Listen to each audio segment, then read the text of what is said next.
એક વાસ્તે હમણાં સુપ્રીમ કોર્ટે કીધું કે આદિવાસી જે આદિવાસીએ પોતાનો ધર્મ પરિવર્તન કર્યો હશે એવા એસટી અને એસસી લોકોને હવે લાભ મળશે નહીં. તો મેં તો સરકાર આ લાગુ કરવા જઈ રહી છે, એમને વિનંતી છે કે ધારાસભ્યથી શરૂઆત કરો.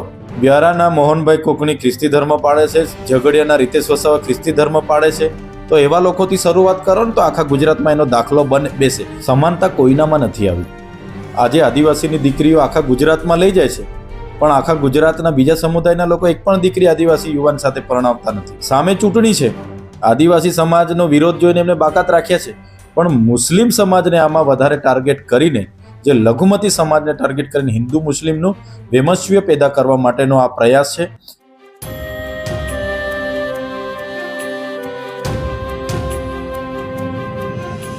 ઉત્તરાખંડ બાદ યુસીસી કાયદો લાગુ કરનાર ગુજરાત બીજો રાજ્ય બન્યું છે. ત્યારે યુસીસી કાયદા સામે અગાઉ દેશવ્યાપી વિરોધનો વંટોળ ઉઠતા કેન્દ્ર સરકારે જવાબદારી રાજ્ય ઉપર નાખીને હાથ ખંખેરી નાખ્યા હતા. ત્યારે હવે યુસીસી કાયદો ગુજરાતમાં લાગુ થઈ જતા આ મુદ્દે ડેડિયાપાડાના ધારાસભ્ય ચૈતર વસાવાએ કાયદાથી કેટલી સમાનતા આવશે એના ઉપર કટાક્ષ કરતા તેમણે આ પ્રકારનું નિવેદન આપ્યું છે. સમાન નાગરિક સંહિતા જ્યારે ગુજરાતમાં લાગુ કરવા માટેની પહેલ ચાલુ થઈ ત્યારે સૌપ્રથમ તમામ સમુદાયોને એમાં સમાવેશ કરવાને એમને સૂચનાઓ આપી. અમે પણ પ્રદેશની મિટિંગમાં અને જિલ્લા કક્ષાની મિટિંગોમાં હાજર રહ્યા.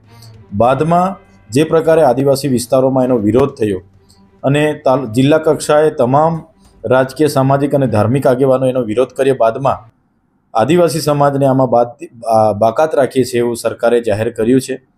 પણ અમને ભીતિ છે કે આવનારા દિવસોમાં ચૂંટણીઓ છે એને ધ્યાને રાખીને કદાચ બાકાત કર્યું હશે, પણ આવનારા દિવસોમાં એમાં ફરી લાવશે, નિયમોમાં સુધારો કરીને આદિવાસી સમાજને પણ એમાં સમાવેશ કરશે એવું અમને લાગી રહ્યું છે. બીજો અમારો વિરોધ એટલા માટે હતો કે યુસીસી એ બંધારણ સભા જ્યારે મળી એમાં 23/11/1948ના રોજ જે ચર્ચાઓ થઈ એ પણ અમે વાંચી છે. ત્યારે યુસીસી એવા સમયે લાગુ કરવા માટેનું પ્રાવધાન કર્યું છે કે જ્યારે સર્વ સમાજના લોકો સમાનતાની ધારામાં આવે પછી લાગુ કરવાની વાત છે. ત્યારે બંધારણની કલમ 44 એમાં પ્રાવધાન છે. ત્યારે એમાં રાજ્ય સરકારને સત્તાઓ નથી, એમાં કેન્દ્રની લોકસભા અને રાજ્યસભાને પૂરેપૂરી એમાં સત્તાઓ આપી છે, રાષ્ટ્રપતિને સત્તા આપી છે. ત્યાં સમગ્ર દેશમાં યુસીસી લાગુ કરવાનું પ્રાવધાન છે. રહી વાત આદિવાસી સમાજની, તો યુસીસી જે ગુજરાતમાં લાગુ થઈ એમાં ચાલો આદિવાસી સમાજને બાકાત રાખ્યા, પણ જે આદિવાસી સમાજની લાખો દીકરીઓ બીજા સમાજમાં છે એમને યુસીસીમાં સમાવેશ કરવામાં આવશે કે નહીં એનો આજ દિન સુધી સરકારે ખુલાસો કર્યો નથી. અમે વિધાનસભામાં પણ એ વાત મૂકી કે ભાઈ અમારી દીકરીઓને સૌરાષ્ટ્રથી લઈને આખા ગુજરાતમાં લઈ ગયા, એમને તમે યુસીસીમાં સમાવેશ કરો છો કે નથી એની પણ કોઈ એમણે અમને માહિતી આપી નથી. બીજું, લિવ ઇન રિલેશનશીપ એમાં જે પ્રાવધાન કર્યા છે, તો લિવ ઇન રિલેશનશીપમાં 2 જણા માનો કે 2 વર્ષ રહે છે, એમને કોઈ બાળક પેદા થાય છે તો 2 વર્ષથી આવતીને એમણે કદાચ છૂટું લેવું છે તો એ બાળક કોની સાથે રહેશે ને એને એ લોકોના મિલકતમાંથી વારસદાર તરીકે એને માન્યતા મળશે કે કેમ એની કોઈ પ્રાવધાન આમાં કરેલ નથી. ત્રીજું કે આમાં તમામ જગ્યાએ રજિસ્ટ્રાર પર જવાનું, તમારે લગ્ન નોંધણી માટે રજિસ્ટ્રાર પર જવાનું, તમારે લિવ ઇન રિલેશનશીપની નોંધણી માટે રજિસ્ટ્રારે જવાનું, તમારે છૂટાછેડા માટે રજિસ્ટ્રાર અને કોર્ટમાં જવાનું, વારસાઈ હક માટે રજિસ્ટ્રારને કોર્ટમાં જવાનું, દત્તક લેવા માટે, ભરણ પોષણ માટે. તો રજિસ્ટ્રાર કોણ રજિસ્ટ્રાર? મામલતદાર, ટીડીઓ કે કલેક્ટર? તો ત્યાં તો હમણાં લાઈનો લાગેલી છે જાતિના દાખલા માટે, તો લોકો બધા લાઈનો પર લાગી જશે એવું પણ અમને જણાય છે. અને એમણે કીધું કે મહિનાની અંદર જો તમે લગ્ન નહીં નોંધાવશો તમને દંડ કરવામાં આવશે. પણ અમને રજિસ્ટ્રાર મહિનામાં ન નોંધી આપે તો રજિસ્ટ્રાર પર શું કરવાનું એની કોઈ પ્રાવધાન નથી. રજિસ્ટ્રારની ઈચ્છા થાય તો તમને અઠવાડિયું પણ લાઈન પર રાખે, મહિનો પણ રાખે, ને નહીં થાય તો દંડ તો આપણે ભરવાનો ને, રજિસ્ટ્રારને શું સજા, એનું પણ કોઈ પ્રાવધાન નથી. એટલા માટે અમે યુસીસીનો વિરોધ કરીએ છીએ. આપે જોયું હશે કે જે બંધારણ બન્યું અને એનાથી દેશ ચાલે છે એમાં બધા જ ધર્મ, જ્ઞાતિ, જાતિ બધા જ લોકોને એમાં પોતપોતાના વ્યક્તિગત કાયદાઓ છે, સામાજિક કાયદાઓ છે ને પોતાના રીતિ રીજો, પરંપરાઓ, રૂઢિપ્રથાઓને એમાં પ્રાધાન્ય મળ્યું છે. આદિવાસી સમાજમાં જ આ પ્રથાઓ છે એવું નથી.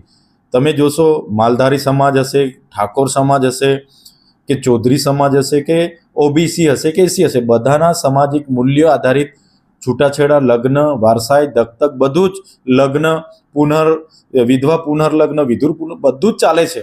ત્યારે એક લાકડીએ આખા પ્રદેશને હાંકવાની જે વાત આ ગુજરાત સરકાર કરી રહી છે, ત્યારે આ ખૂબ ઉતાવળિયું પગલું છે એવું માનું છું. સામે ચૂંટણી છે, આદિવાસી સમાજનો વિરોધ જોઈને એમને બાકાત રાખ્યા છે, પણ મુસ્લિમ સમાજને આમાં વધારે ટાર્ગેટ કરીને, જે લઘુમતી સમાજને ટાર્ગેટ કરીને હિન્દુ મુસ્લિમનું વૈમનસ્ય પેદા કરવા માટેનો આ પ્રયાસ છે એવું અમને લાગી રહ્યું છે. અને જે યુસીસી ગુજરાતમાં લાગે છે એમને સત્તા જ નથી છતાં એ લગાવી રહ્યા છે, ત્યારે ચોક્કસ આવનારા દિવસોમાં આ બાબતને લઈને પણ આપે જોયું હશે, સમાનતા કોઈનામાં નથી આવી. આજે આદિવાસીની દીકરીઓ આખા ગુજરાતમાં લઈ જાય છે, પણ આખા ગુજરાતના બીજા સમુદાયના લોકો એક પણ દીકરી આદિવાસી યુવાન સાથે પરણાવતા નથી, એક પણ એસી સમાજના લોકોને દીકરી મળતી નથી. તો ક્યાં સમાનતા છે? એક વાસ્તે હમણાં સુપ્રીમ કોર્ટે કીધું કે આદિવાસી જે આદિવાસીએ પોતાનો ધર્મ પરિવર્તન કર્યો હશે એવા એસટી અને એસી લોકોને હવે લાભ મળશે નહીં, અનામતનો લાભ નહીં મળશે. તો મેં તો સરકાર આ લાગુ કરવા જઈ રહી છે, એમને વિનંતી છે કે ધારાસભ્યથી શરૂઆત કરો. વ્યારાના મોહનભાઈ કોકણી ખ્રિસ્તી ધર્મ પાળે છે, ઝઘડિયાના રીતેશ વસાવા ખ્રિસ્તી ધર્મ પાળે છે, તો એવા લોકોથી શરૂઆત કરો ને તો આખા ગુજરાતમાં એનો દાખલો બેસે. આદિવાસી અનાદિકાળથી વસનારો આદિવાસી સમાજ છે, ધર્મ પૂર્વી અમારી સંસ્કૃતિ છે, પ્રકૃતિ પૂંજક અમે છે. જે પણ લોકો આદિવાસી ધર્મ ભૂલીને બીજા ધર્મમાં ગયેલા છે તો એમના પર બધા પર લગાવો, અમને કોઈ વાંધો નથી, પણ બધા જ ધર્મ પર લગાવો. એક ખ્રિસ્તી ધર્મ નહીં કે મુસ્લિમ ધર્મ નહીં, જૈન, બૌદ્ધ, શીખ, હિન્દુ જેટલા પણ આદિવાસીઓ ધર્મમાં ગયા હોય બધાને જ આ કાયદો લાગુ પડે એવી પણ અમે માંગ કરવાના છે.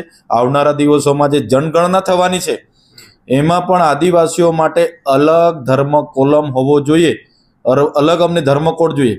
કેમ કે આદિવાસીની સામે પછી હિન્દુ બિલ લખવું પડે, મુસ્લિમ ગરાસિયા લખવું પડે, મુસ્લિમ રાઠોડ લખવું પડે, અમારે ખ્રિસ્તી લખવું પડે, પ્રોટેસ્ટન્ટ, એવું અમને શું કરવાનું?